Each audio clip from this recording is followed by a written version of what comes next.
Thanks for joining us tonight. Good to see you. Democrats have called ICE agents everything from slave patrols, kidnappers, and Nazis who are terrorizing communities. So we saw yet another shooting yesterday at an ICE facility. So what's your message to Democrats who keep spewing this type of violent rhetoric?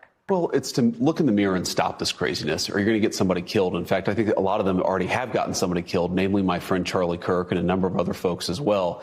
If you look at, it's not just the Democrats, Laura, the media is participating in this. I saw a story on NBC News just a couple of days ago, right before the ICE shooting in Dallas, and they were effectively accusing ICE of mistreating a 5-year-old child. Now, it turned out that story was completely fake, but if you read that headline and you were a crazy person, I could see how that could incite you to violence. So I think in a lot of ways, the Democrats and the media, because they so hate the idea of a real border, are engaging in a kind of blood libel against ICE agents. They're accusing them of engaging in crimes. They're accusing them of being part of the Gestapo. They're actually inciting violence against our law enforcement. They know exactly what they're doing, and now it's time to stop. Now, the shooting of yesterday, it turns out that the people who were killed were actually detainees, not ICE agents. I'm obviously glad that ICE agents weren't killed in that attack, but saddened that these detainees were killed, because though we don't want illegal aliens in our country, we also don't want them being shot at by crazy left-wing terrorists, which is, I think, what happened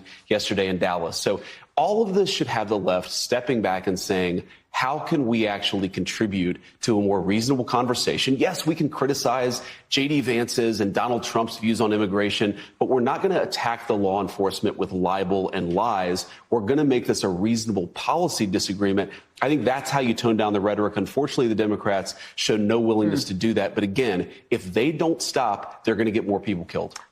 Democrats' rising star, she's described as that, Jasmine Crockett, is one of the many refusing to tone down the rhetoric. Watch this. I am using that language because it is accurate language. When we see them trying to chill speech of jokesters, when we're seeing all of this, that is a playbook out of Hitler. Playbook out of Hitler, Mr. Vice President. Look, if we really thought Hitler was running the U.S. government, it would be our duty as citizens to try to stop that by any means necessary. So that is an example of what we're seeing today.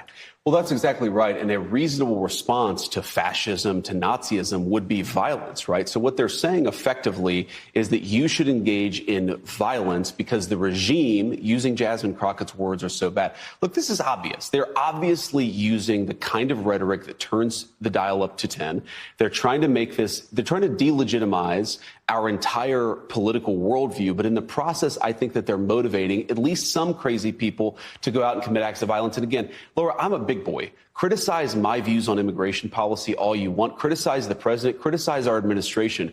But when you lie about our ICE officers, when you encourage unmasking and doxing, when you encourage your followers to go and engage in violent protests against our law enforcement, you are by definition inciting violence against the men and women who keep us safe.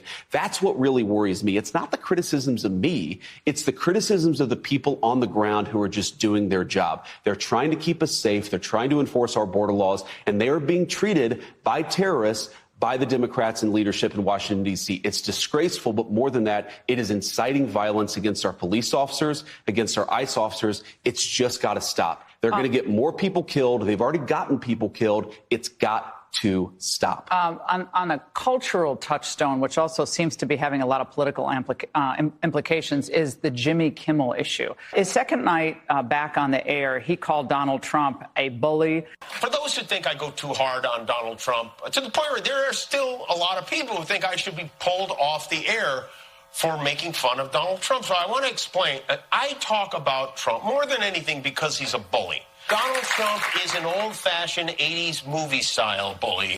Celebrities are rallying to his cause, saying this is a First Amendment assault being carried out by the FCC, Brendan Carr, and by the President of the United States himself. And to that, you say? Well, there are two things. First of all, I'd like them to tell me exactly what Brendan Carr did to have Jimmy Kimmel taken off the air, because, number one, he is currently on the air, and to the extent that he isn't in certain stations, it's because he's not funny and because his ratings aren't very good. So it is actually we should let these stations determine whether they want a non-funny comedian. Why should the government chime in at all? I mean, doesn't it give them fodder for their argument that this is like a pressure because of the mergers that are coming up, and so this is the government kind of putting its finger on the scale? So why even mention Jimmy Kimmel? It's just helping him. I think that Brendan Carr put out a couple of tweets or a couple of truths or whatever he did. That does not constitute government coercion, and it's pretty rich, Laura, coming from the Democrats after years of the Biden administration explicitly demanding that social media companies censor. You didn't hear anything from the Democrats. You didn't hear anything from these celebrities about free speech. But Brendan Carr putting out a couple of tweets constitutes the shutdown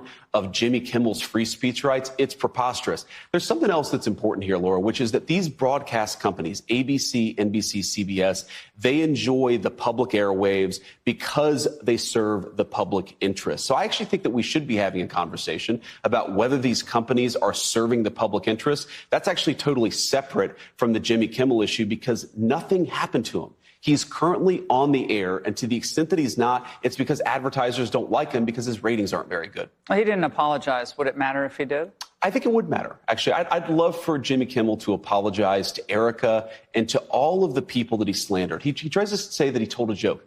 He didn't tell a joke. He was actually accusing right-wing America, conservative America, of killing Charlie Kirk. We now know that is false. Charlie Kirk was murdered by a left-wing assassin who was radicalized by some of the rhetoric that we see coming from the far left. When you accuse the people who've been holding prayer vigils, who've been praying about Charlie Kirk, you accuse them of killing Charlie Kirk when we know it was a left-wing assassin. You're actually apologizing for his murder. You're encouraging more of that violence to happen. If we're going to stop this crazy strain of left-wing violence, we have to be honest about what it is. And the honest truth is that Charlie Kirk was not killed by a MAGA American. He was not killed by a Republican. He was killed by a left-wing radical. Let's be honest about that fact so that we can stop it from happening.